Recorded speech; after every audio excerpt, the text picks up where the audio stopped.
తిరుమల తిరుపతి దేవస్థానం హిందూ ఆధ్యాత్మిక క్షేత్రం.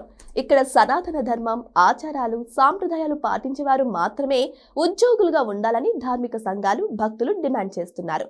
అయితే గత ప్రభుత్వాల హయాంలో అనేక మంది అన్య మతస్థులు టీటీడీలో ఉద్యోగం పొందారు.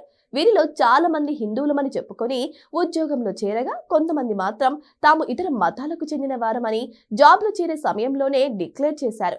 అయితే ఇలా ముందుగానే తాము హిందువులు కాదు అని చెప్పిన వారిని వీఆర్ఎస్ పై పంపించాలని దేవస్థానం బోర్డు నిర్ణయించింది. ఇప్పటికే 9 మంది అన్య మతాలకు చెందిన ఉద్యోగులు పదవి విరమణ చేశారు. ఇప్పుడు మరో 33 మందికి వీఆర్ఎస్ ఇవ్వాలని టీటీడీ ఉన్నతాధికారులు ఉత్తర్వులు జారీ చేశారు. వీరిలో 24 మందికి పెన్షన్ సౌకర్యం ఉంది. 9 మందికి పెన్షన్ పథకం లేదు. అయితే ఉద్యోగంలో చేరినప్పుడు హిందువులమని చెప్పుకొని తర్వాత ఇతర మతాల ప్రార్థనలకు వెళ్తారన్న వాళ్ళు మాత్రం తిరుమల తిరుపతి దేవస్థానంలో వందల సంఖ్యలో ఉన్నారని తెలుస్తోంది. ఈ మధ్య 3 ఉద్యోగులు ఆధారాలతో సహా దొరికిపోవడంతో వారికి ఉద్యోగాల నుంచి తొలగించారు.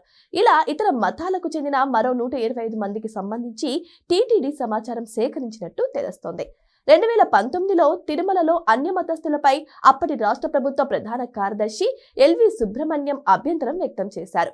అయితే అప్పటి జగన్ ప్రభుత్వం ఎల్వి సుబ్రహ్మణ్యం అభ్యంతరాలను పట్టించుకోకుండా ఆయన చీఫ్ సెక్రటరీ పదవి నుంచి తొలగించారు.